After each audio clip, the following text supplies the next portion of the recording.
Halo pemirsa, berjumpa lagi bersama saya Denny Darko dan Property Observer di podcast Mata dan Telinga.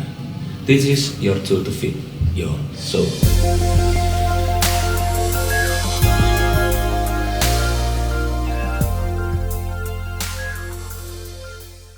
Bersama saya adalah seorang paranormal yang dia ini nggak segan-segan menyebut dirinya juga seorang dukun. Dan bahkan ada satu, mungkin kalau kita bilang ini pendapatnya yang menggegerkan, karena di interview mantan wakil rakyat saat itu dan mengatakan bahwa Indonesia ini bisa bubar kalau nggak ada dukun. Nah, nggak usah lama-lama, kita langsung dengar dari sumbernya. Inilah Mbah Mijan. Mbah Mijan, Siap. terima kasih waktunya, Siap, terima kasih Mas Denny. tempatnya, karena kalau kayak orang-orang spesial kayak Mbah Yu gitu, saya harus datang sowan langsung untuk bisa merasakan semuanya ada di sini. Ini spesial banget.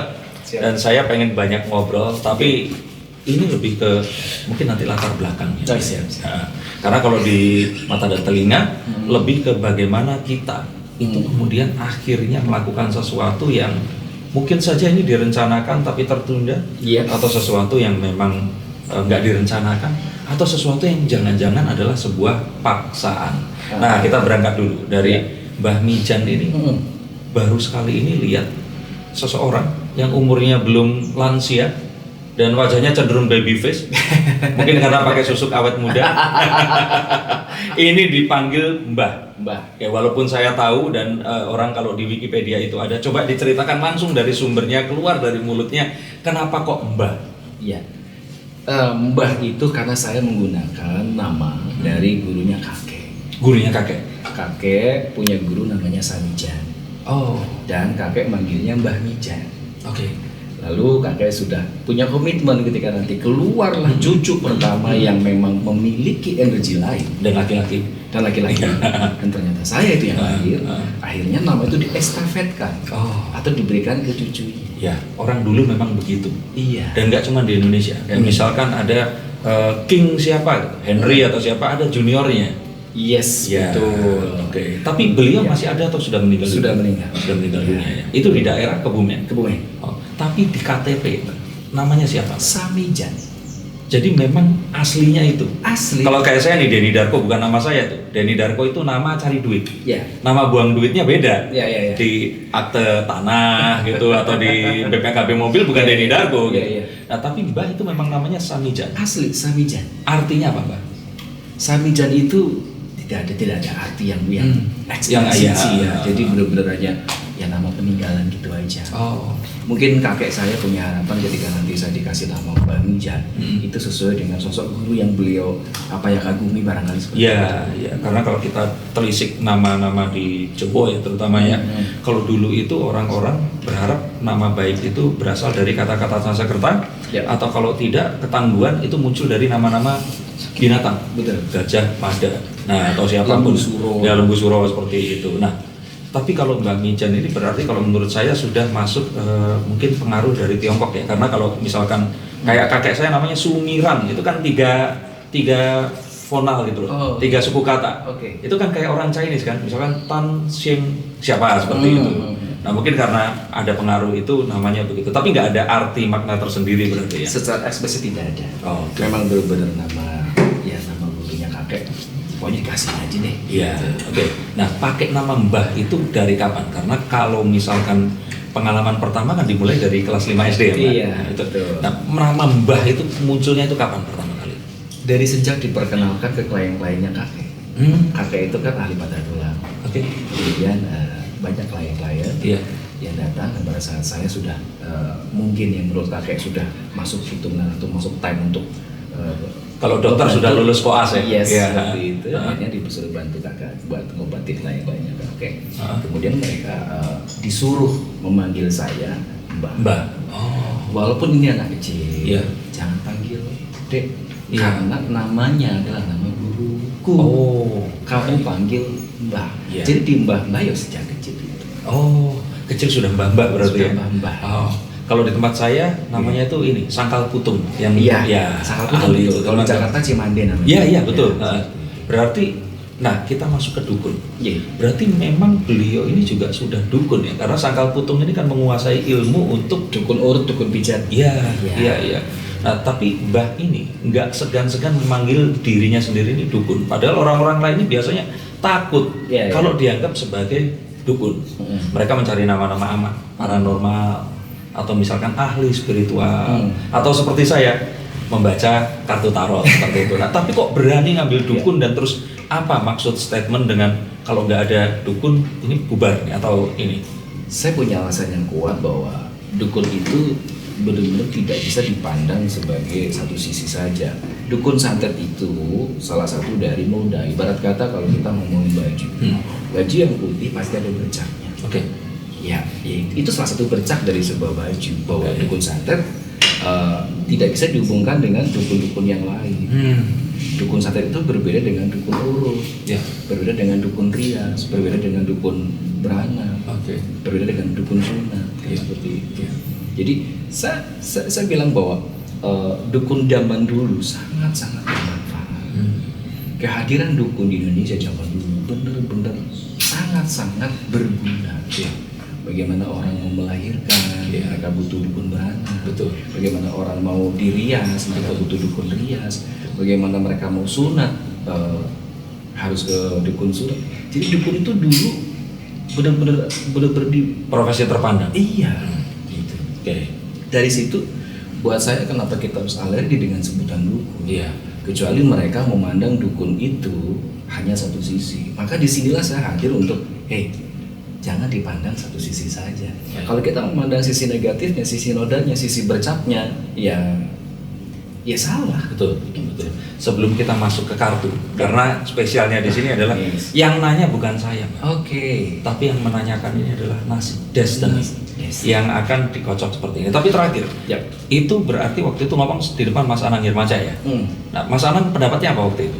Oh iya juga katanya. Oh, Gitu ya juga. iya ya. Tapi memang ya, zaman dulu sebelum Indonesia merdeka, sebelum akhirnya ilmu dari Barat ini masuk, ya ilmu yang kita pelajari saat itu sebenarnya ilmu yang sekarang, tapi dengan kearifan lokal dan mereka semua memang akhirnya jadi dukun ya. Iya. Ya, kalau sesuatu yang endingnya itu mengeluarkan barang, mereka menyebutnya sebagai pandai biasanya. Pandai besi, Betul. pandai kayu dan Pandai kayu. sebagainya. Oke. Nah, Mbak, ini ada kartu. Silakan diacak dulu. Wah. Saya buka sedikit di sini. Kita Luar akan biasa. coba untuk lihat. Jadi kartu, Mbak, sambil dikocok saya. saya. Ini untuk yang baru pertama kali nonton kartu 78 kartu, ada Mayor Arkana dan Minor Arkana, Mbak. Nah, setiap kartu karena memiliki arti yang berbeda, saya akan bertanya sesuai dengan kartu yang keluar. 5 kartu, 5 pertanyaan, nanti Mbak jawab dan semoga ini semua akan menginspirasi kita semua. Saya harus mengocoknya lalu Ditaruh aja. Taruh aja. Ya, terus keluarkan 5 kartu, Pak, dijajarkan di sini. Keluarkan 5 kartu, saya bebas pilih. Bebas dari mana aja, mau berurutan, mau tidak, monggo. Langsung dibuka atau tutup dulu? Ditutup dulu. Tutup dulu. Karena biar penasaran dan orang-orang nanti nggak pindah dari 2, 3, 4. Saya spesial nih. Oke. Saya kocok sedikit lagi. Oke.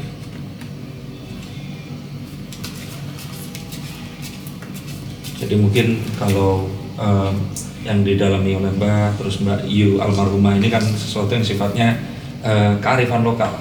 Kalau ini memang international style, Mbak. Tapi Oke. pada dasarnya sama. Sama ya. Baik.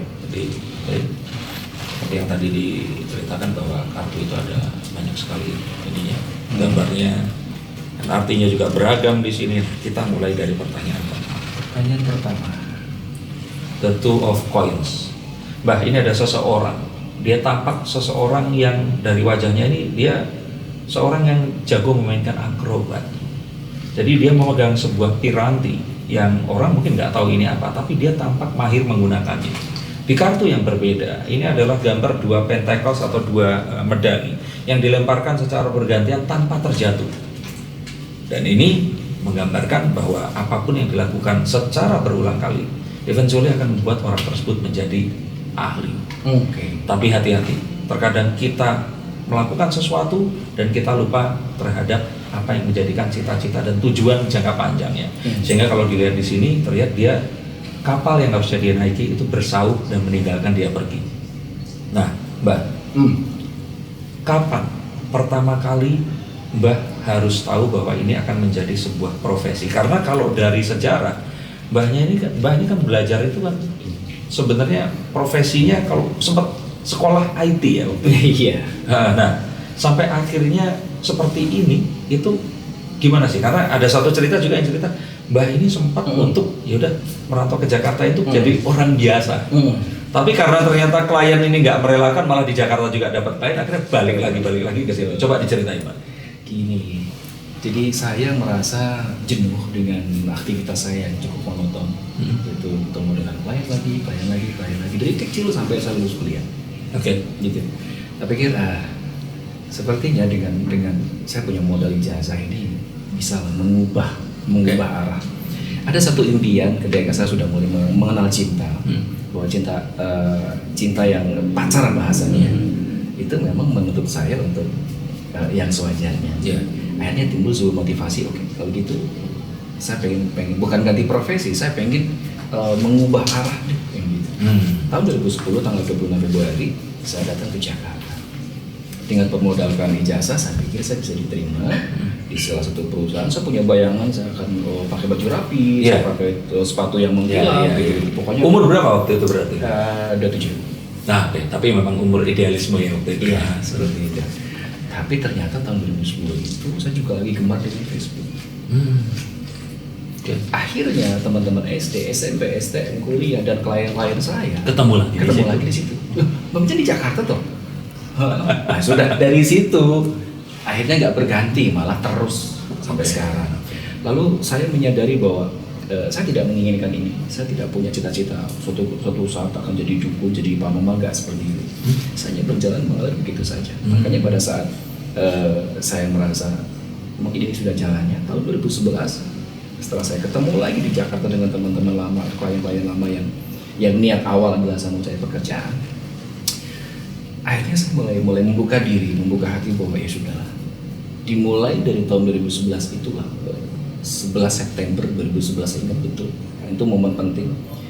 Saya mengikhlaskan diri saya untuk ya sudah, mungkin ini memang jalan saya. Saya akan mengabdikan diri saya di dunia spiritual, supernatural. Jadi sebenarnya bukan belok ke arah ya, tapi merubah prioritas. Tapi ternyata balik lagi ke situ. Iya, lagi. Oke. Jadi kalau boleh saya bilang, yang membuat Mbah Mijan seperti ini itu ada 3 orang. Oke. Satu Mbah Mijan itu sendiri, Ya. yang Mbah Mijan senior ya. Ya. Kedua kakek almarhum, namanya siapa Mbah? Mbah Wongso. Mbah Wongso. Dan yang ketiga tahu nggak siapa Mbah? Siapa? Mark Zuckerberg. Facebook. Gara-gara itu Mbah. Karena kalau nggak ada Mark, Mbah mungkin sekarang jadi ahli IT. Iya. Betul. Jadi Mbah Mijan jadi dukun gara-gara Mark Zuckerberg. Makasih, Mak. Ini judulnya nanti saya nemu. Oke, tapi ini tadi Mbah, Ya. artinya Mbah tetap dengan semua yang dijalani ini. Dan Mbah tadi bilang Mbah ngalir. Ya. Artinya ini juga bukan membuat satu pilihan lepas dari itu tadi ya. Tapi tetap semua dikerjakan. Jadi kalau sekarang mengerjakan ini, belum tentu nanti juga akan tiba-tiba mengerjakan IT juga. Betul. Karena itu menarik, Mbak. Saya memandang seperti ini bahwa di kemudian hari sesuatu hal yang unik itu diperhitungkan. Karena di dunia ini tidak ada yang baru. Yes. Adanya adalah daur ulang, ulang kembali dengan packaging yang beda dan bentuk yang lain. Tetapi makna isi dan itu intinya sama. Betul. Maka di kemudian hari profesi-profesi yang unik itu justru akan dianggap sebagai sesuatu hal yang menarik. Betul. Maka sampai hari ini pun saya mencoba untuk mempertahankan bahwa salah kalau kamu tuh hanya memandang dukun dari sisi yang negatif, santet seperti itu. Ada banyak hal orang bisa menemukan motivasinya sendiri. Ada banyak orang yang bisa menemukan jati dirinya sendiri. Ketemu dengan berbagai macam profesi, berbagai macam ahli. Betul. Ada yang datang ke seorang motivator, ada yang datang ke seorang psikiater, ada yang datang ke seorang ustadz ulama, ada yang datang ke pendeta, ada yang datang ke seorang praktisi supernatural. Betul. Betul. Dan kalau memang dilihat dari semua itu tadi, kalau menurut saya ini perjalanan hidup yang Mbah itu jalani ya, nggak ada. Kalau misalkan berarti ini nggak ada yang menyuruh. Saat Mbah pun kemarin kecil pun harus melakukan itu pun sampai kuliah itu adalah sesuatu yang Mbah jalani dengan sukarela juga. Sukarela. awalnya tetap berpikir bahwa materi ya gitu. Iya, Karena dulu kakung, saya sebetulnya ke kakek itu setiap kali menyuruh saya itu harus ada hadiahnya. Makanya saya mau waktu itu. Iya. Awalnya beliau melatih saya seperti itu. Jadi kamu nurutin tuh, nanti dikasih 100 rupiah, 50 rupiah, Iya. gitu. Iya. Dan akhirnya dengan upaya yang tadi pun ya jalan alami. Jadi saya menikmati itu. Saya mulai menemukan bahwa oh iya ya, menolong orang itu menyenangkan. Betul. Kemudian membuat orang yang tadinya menangis jadi tersenyum, bahagia juga sesuatu hal yang membuat diri saya lebih ke bahagia juga. Seperti itu. Oke, jadi dari kartu ini jelas bahwa apapun yang sekarang dilakukan, ini pun juga sesuatu yang Mbah pelajari ya, bukan sesuatu yang cuma diberikan terus udah.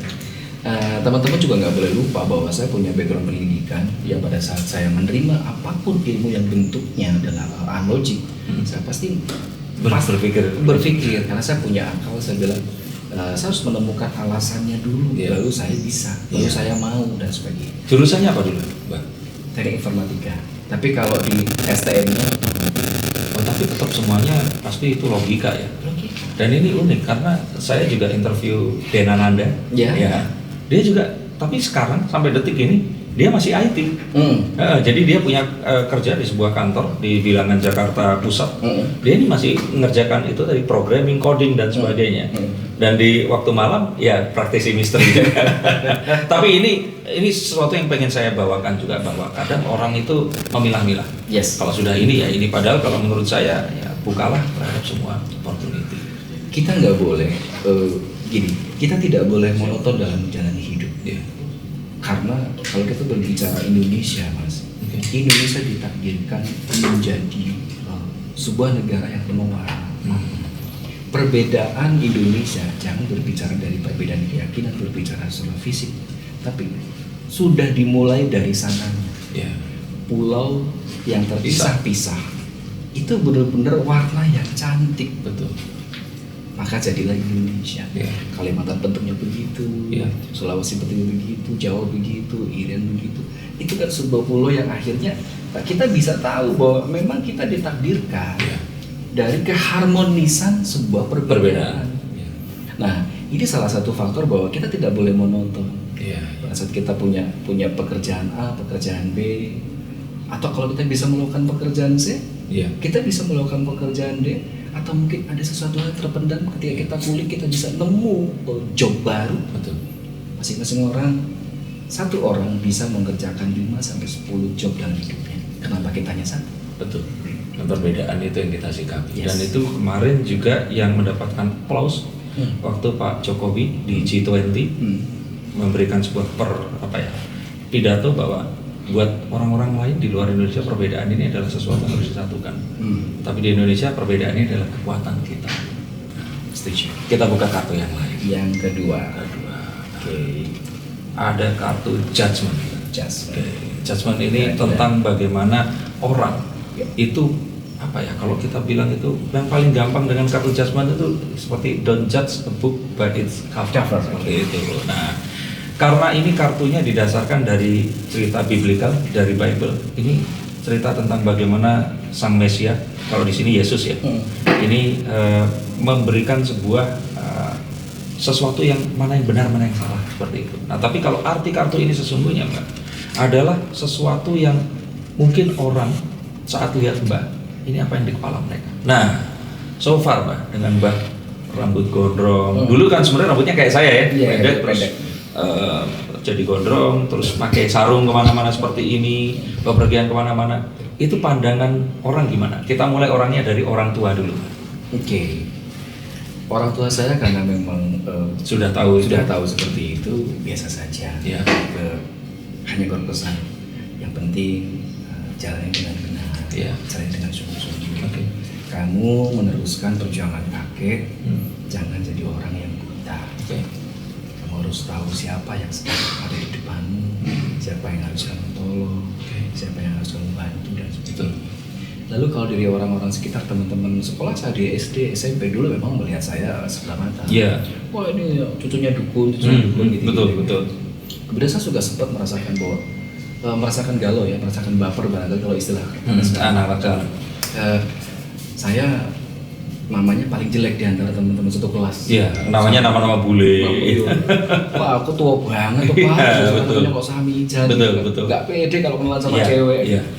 Tapi pada akhirnya mereka pun mulai menerima saya pada saat saya yang dilihat oleh mereka bukan sayanya, tapi prestasi saya, kemampuan saya, kalian saya mengobati. Ada teman-teman yang patah tulang saya obati, orang tuanya teman-teman patah tulang saya obati.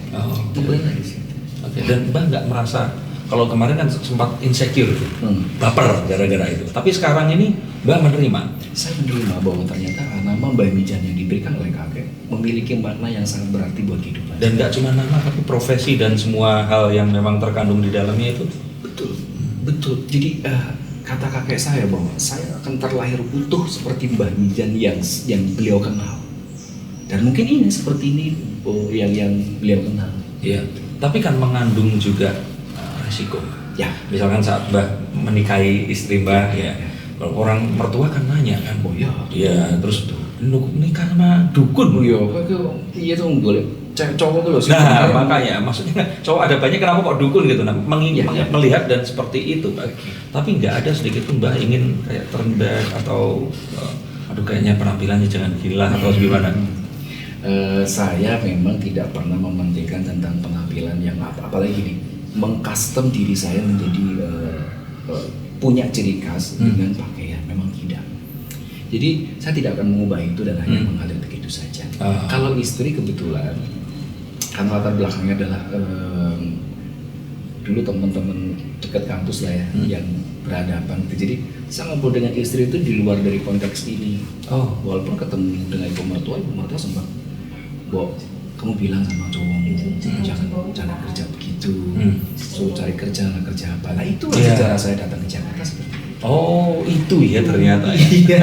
Itu kayaknya di Wikipedia dan ini belum diceritain. Belum. Tapi mertua masih ada sekarang. Sudah almarhum semua ya.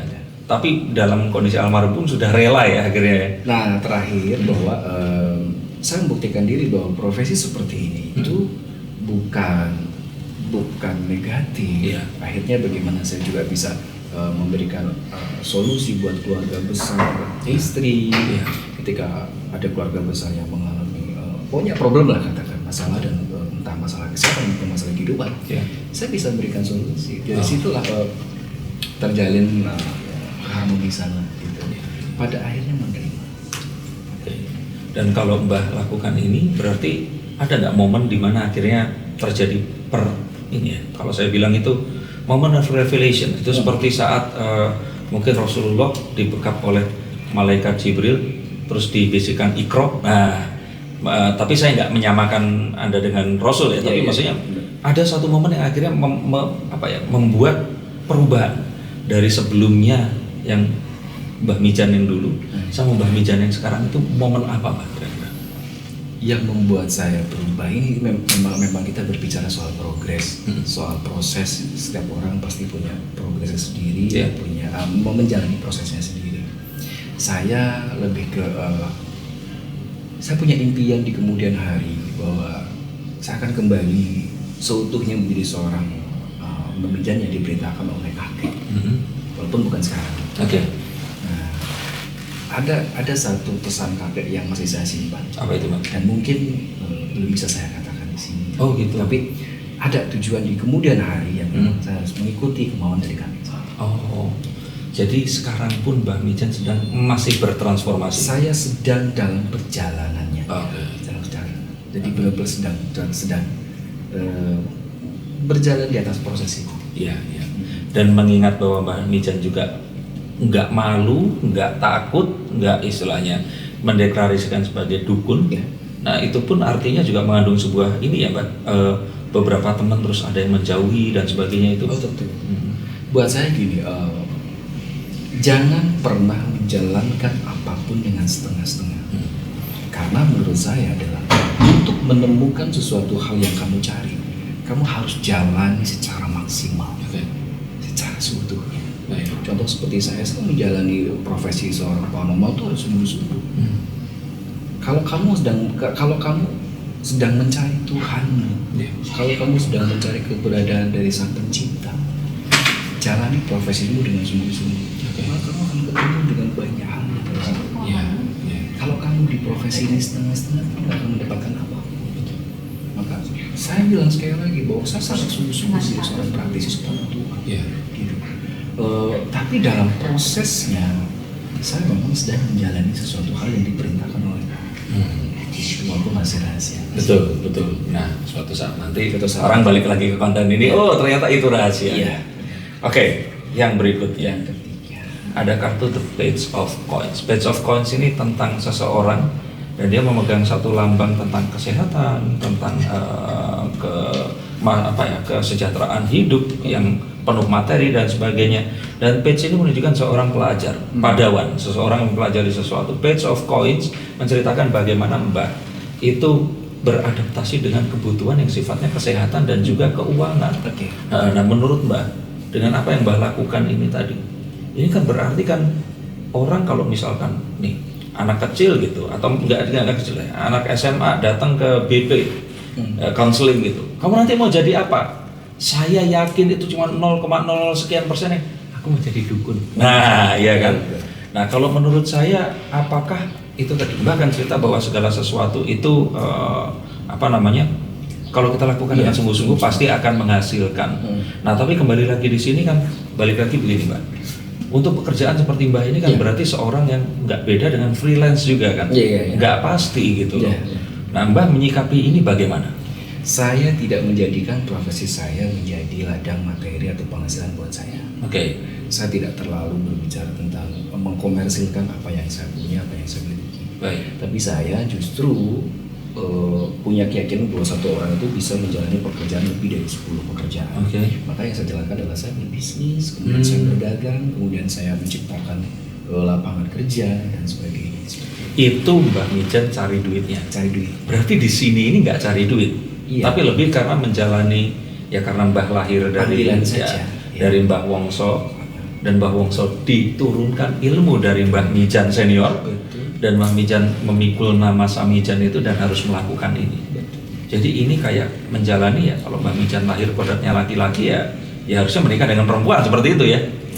Oke. Jadi memang akhirnya orang itu nggak boleh terkungkung pada, aduh nanti saya kalau kuliahnya ini teknik kimia, kerjanya harus berhubungan sama itu, enggak ya Mbak? Enggak. Orang menjalani nasibnya sendiri-sendiri. Betul. Walaupun kita menentukan pilihan tentang background pendidikan, tapi nasibnya belum tentu sesuai dengan background pendidikan. Betul. Kalau saya menganggap begini, kita mengulang lagi bahwa saya di sini lebih ke, walaupun saya membuat sebuah pekerjaan-pekerjaan lain seperti bisnis, seperti perdagangan dan sebagainya, tapi memang tidak bisa dilepaskan dari spiritual itu. Bahwa saya bisa bermitra dengan banyak orang-orang penting di Indonesia karena diawali dari profesi saya sebenarnya. Begitu.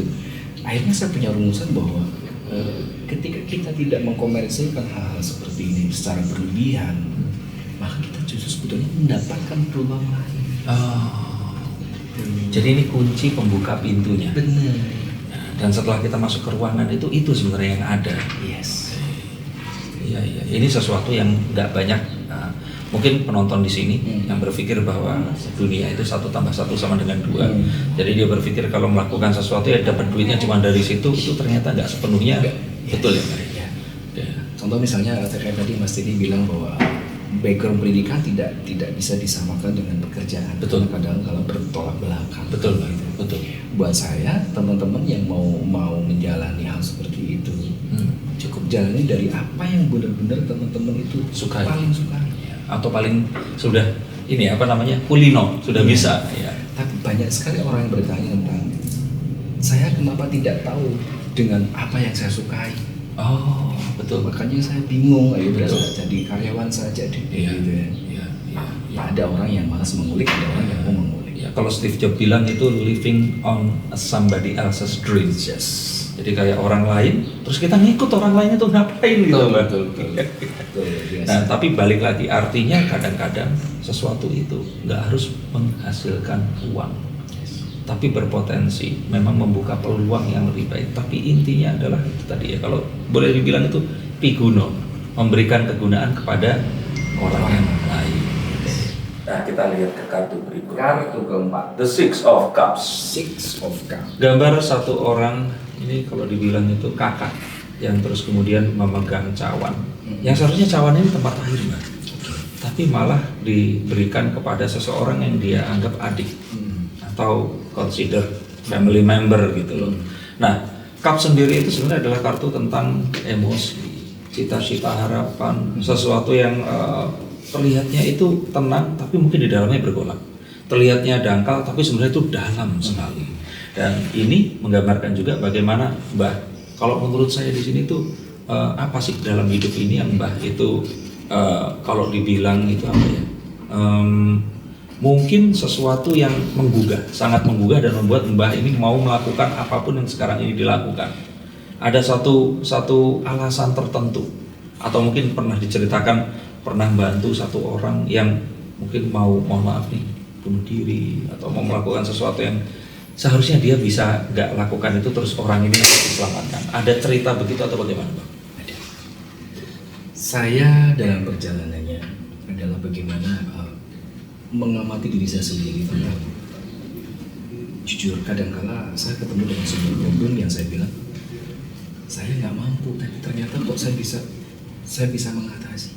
Oh ya? Ya. Contoh misalnya ada satu kejadian bahwa orang ini mengalami frustasi, kemudian mau bunuh diri dan nyoba bunuh diri dengan racun, kemudian mau ganggu diri ketahuan sama keluarga.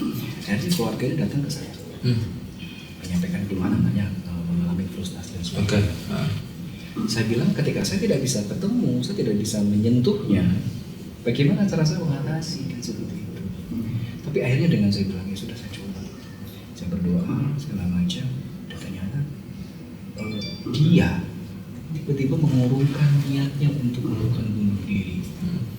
Katanya setiap kali dia melakukan itu ada panggilan dari saya manggil-manggil sama dia. Itu saya langsung terbuka bahwa oke, saya merasa tidak bisa mengatasi tapi saya bisa memberi solusi.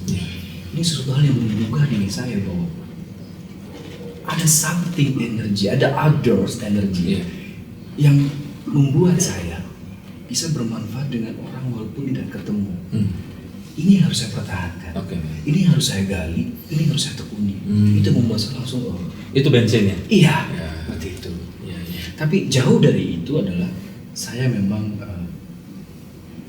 ya bahagia saya tuh nggak bisa terbayar ketika saya melihat orang yang tadinya sedih, tadinya bercucuran air mata, berubah menjadi senyum dan kebahagiaan. Itu sih ini gitu. Dan untuk itu sebenarnya nggak harus jadi dukun, Mbak. Yes. Menjadi seseorang yang bisa memberikan tadi piguno ya, memberikan satu kegunaan untuk apapun. Bahkan sesederhana mungkin ada orang nggak tahu jalan, ditunjukkan jalan dan orang itu happy gitu. Tapi kembali lagi berarti ini adalah satu bensin yang membuat Mbah ini tergugah. Ya. Dan punya satu determinasi ya bahwa apa yang dilakukan ini akan tetap Mbah lakukan selama Mbah bisa. Betul. Karena ada problem yang tadinya saya tidak bisa atau tidak mengerti sama sekali saja, ketika mereka mempercayakan ke saya untuk tolong dong bantu doa, terbukti. Artinya kan itu sesuatu hal yang oke. Saya akan lebih banyak lagi menolong orang walaupun saya tidak punya kebiasaan atau tidak punya artinya punya keterbatasan ilmu dan sebagainya. Betul.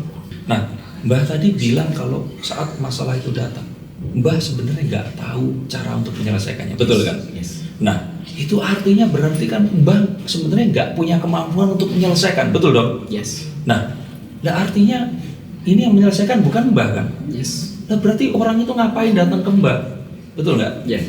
Apa yang membuat Mbah ini, kok Mbah ini yakin, bukan yakin ya? Kalau Mbah itu nggak ngerti dan nggak bisa, harusnya Mbah kan bilang nggak bisa gitu loh. Tapi kenapa Mbah di sini kok menerima itu dan melakukan itu? Oke. Ada satu hal yang kita bilang bahwa tidak semua yang datang ke kita dalam kondisi yang sama. Ya.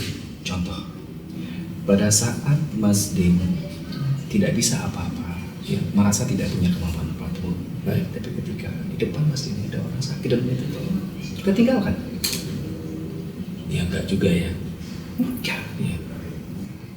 Ketika mereka menaruh rasa kepercayaan, kemudian saya tidak melakukan apapun, artinya dia bisa patah di tengah jalan.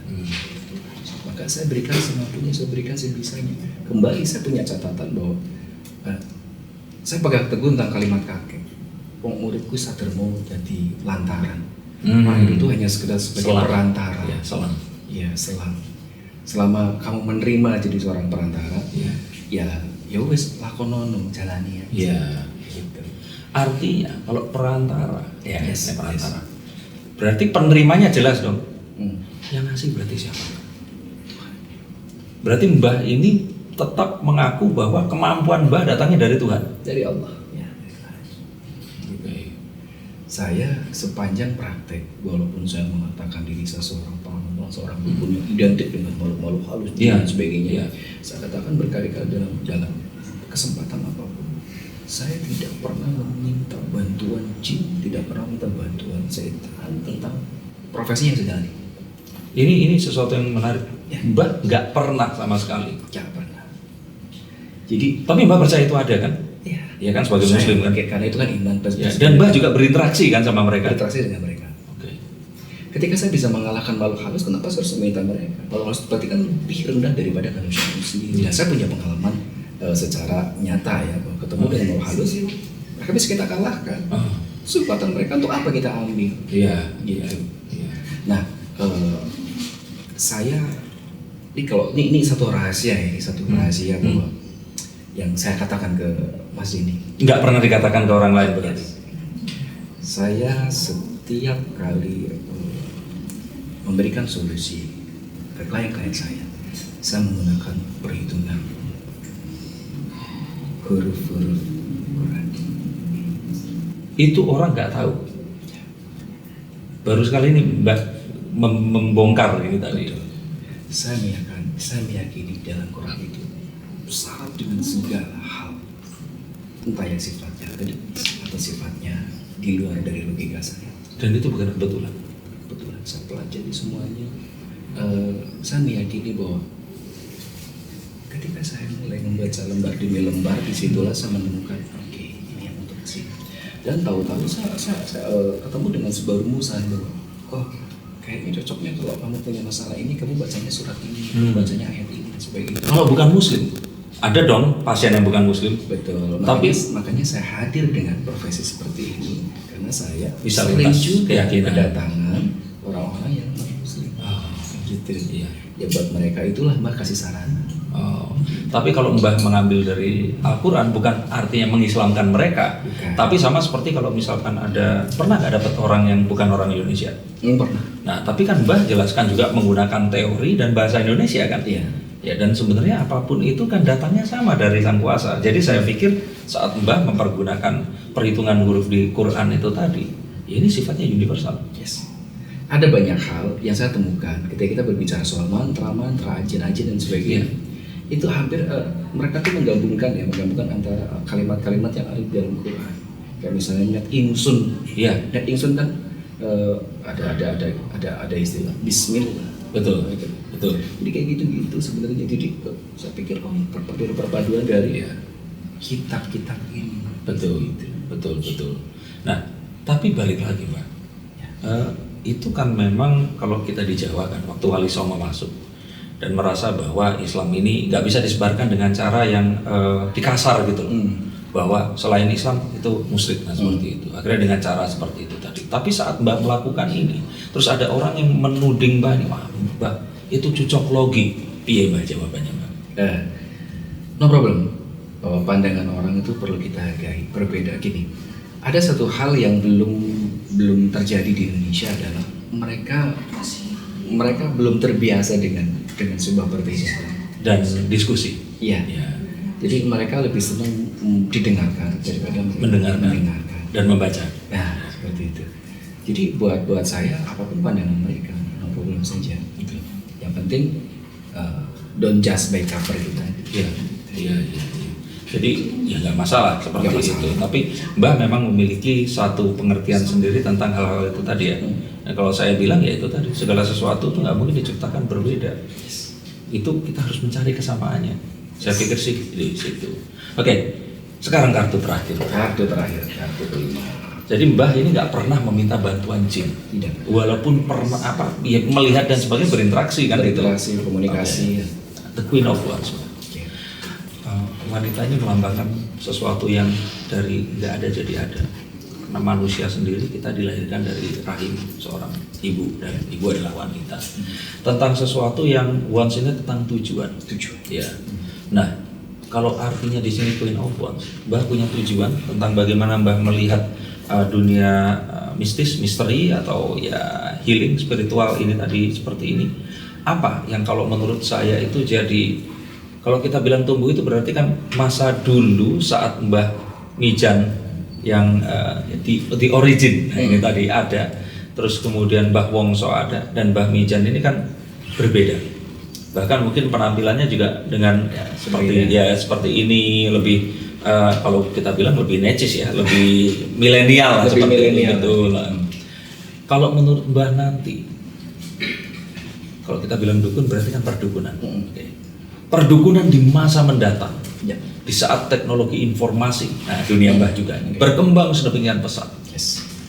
Perdukunan itu akan berkembang itu seperti apa, Mbah? Mbah akan melihat kira-kira nanti 30 tahun lagi, insya Allah kita masih hidup dan sehat ya, kita ngobrol lagi nanti, Mbah. Mbah melihat nanti profesi dukun itu kayak gimana? Karena saya yakin, Mbah Wongso dan Mbah Mijan itu juga kalau beliau masih hidup saat ini, lihat Mbah Mijan seperti ini, pasti juga akan banyak pertanyaan. Ngopo kok gawe jam, gawe ini gitu. Maksudnya kan kayak dulu, ini kan yang dipakai perempuan gitu loh, seperti itu kan, ada seperti itu. Nah, menurut Mbah gimana kedepannya dunia yang Mbah tekuni ini, dan efeknya ke itu tadi, masyarakat ini kan tetap mencari hal seperti itu, Mbah. Ya, Indonesia tidak bisa dilepaskan dari tradisi, bahwa ada satu kata bijak tentang bicara tradisi. Kalau itu tidak menyebabkan perpecahan, tidak usah diusir. Jadi orang-orang dahulu ya, ketika melihat tradisi-tradisi yang unik dan sebagainya, mereka tidak memandang itu sisi negatif. Karena mereka memandang selama itu dijalankan dan masih menjadi media untuk merukunkan mereka, tidak membuat bubrah gitu, biarin saja. Satu. Yang kedua, profesi paranormal di masa mendatang, di 30 tahun yang akan datang, atau bahkan akan kembali seperti zaman yang dulu. Bagaimana orang rajin dengan ritual. Apa sih perbedaan orang dulu dengan sekarang? Ketika orang dulu dipandang kuno dan orang sekarang dipandang modern. Orang dulu itu menjaga hati, Mas. Hati-hati orang dulu mulia, jauh dibanding hati orang sekarang, karena memang mungkin kehidupannya berganti, zamannya berganti. Tapi kalau kita berbicara soal unggah-ungguh, toto kromo, adat istiadat dan tradisi, Indonesia sudah tidak perlu diajari lagi, karena nenek moyang kita sudah mengajarkan sudah lama. Lalu bagaimana kita ke depan menyikapi hal seperti ini? Indonesia tidak akan terlepas dari hal-hal yang sifatnya adalah alternatif, koni, supernatural, dan sebagainya. Karena kita punya situs, kita punya peninggalan berhubungan dengan kerajaan, saya pikir akan terus-menerus mengikuti zaman kenormalan dalam bentuk yang baru lagi. Kalau saya kira tadi ya seperti yang Mbah tadi bilang, orang dulu lebih mulia, atau kalau tidak memang kemuliaan itu memiliki currency atau mata uang yang berbeda saat ini. Kalau misalkan orang bilang, Mbah, yang benar aja kita akan melakukan ritual. Nah, karena ritual itu selalu diartikan makan bunga, mandiin keris, melepaskan hewan di lautan sebagai sesajen dan sebagainya, tapi tidak dimaknai sebagai maknanya itu tadi. Nah, padahal saat ini pun manusia itu melakukan ritual. Wanita dengan skincare-nya, Mbak. Ya kan? Dulu emang ada skincare? Gak ada, Mbak. Tapi wajah wanita ya tetap baik-baik aja gitu loh. Tetap bisa dapat suami, tetap bisa punya anak. Tapi sekarang kebayang, skincare habis, itu ada yang sampai nggak berani keluar, Mbak. Nah, itu kan ritual ya, Mbak, memakai itu tadi. Atau selfie, itu ritual, Mbak. Iya kan.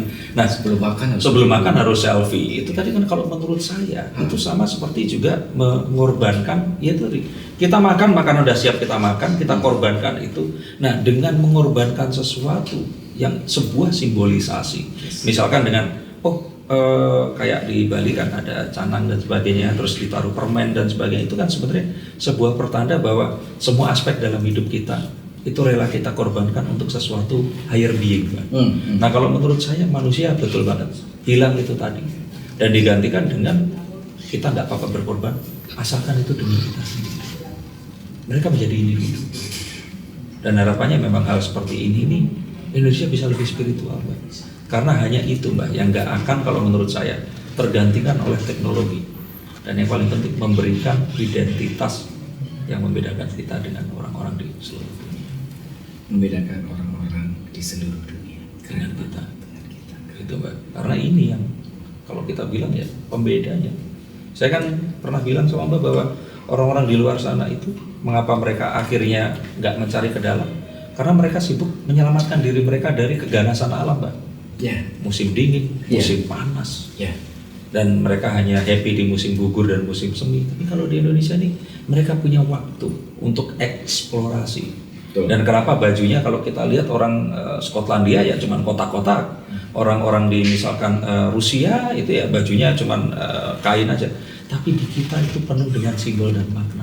Kita ukir, kita berikan arti, identitas, dan memberikan nilai tersendiri. Saya sangat luar biasa sekali ketemu dengan Mas Dini dan ada satu kalimat yang saya masih terngiang-ngiang sampai sekarang bahwa hidupmu tidak akan berguna ketika hanya mencari benar dan salah. Itu kan yang dikatakan sama Mas Dini. Dan itu saya juga dengar tapi entah dari mana. Itu maknanya rumusnya itu maknanya dalam banget ya. Kalau teman-teman yang mendengar kita, menonton kita, hidup kita tidak akan berguna kalau hanya mencari benar dan salah. Betul. Ini dalam banget Mas. Kalau saya bahas wah bisa 7 malam nggak selesai ini. Karena sama, Mbak. Ini kalimat menarik dari jenengan itu loh. Karena kan ya itu tadi kita nggak harus mengerti, Mbak. Saat burung bernyanyi, Mbak, apakah kita mengerti bahasa burung? Ya, Enggak, Mbak. enggak. Tapi burung itu mengingatkan kita saat dulu kita kecil, diajak jalan-jalan ke hutan atau ke tempat di mana ada ketenangan. Yes. Dan yang penting adalah pengalamannya itu, Mbak. Kemudian nyanyian burungnya nggak penting. Kemudian burungnya ini warnanya apa, jenisnya apa, itu juga nggak penting, Mbak. Yes. Dan kalau kita mencari perbedaan, ya sama seperti yang dibilang sama Allah kan. Aku bisa saja menciptakan kalian ini dalam bentuk yang sama. Tapi ku ciptakan berbeda agar kita saling mengenali. Betul. Terima kasih Mbak Mijan. Oke, siap. Semoga ini insight yang bagus untuk memulai malam-malam yang lain selama 7 malam yang lain itu tadi. Thank you banget. Siap. Ini adalah perjalanan yang luar biasa dan semoga apapun ini tadi saya berguna untuk saya, berguna untuk Mbak Mijan dan berguna untuk kalian semua. Dan tetap saksikan podcast Mata dan Telinga. Jangan lupa juga subscribe channel Mbak Mijan dan sampai di konten yang berikutnya tetaplah ikuti podcast Mata dan Telinga bersama saya Denny Darko dan Property Observer because this is your tool to feed your soul. Sampai jumpa dan salam.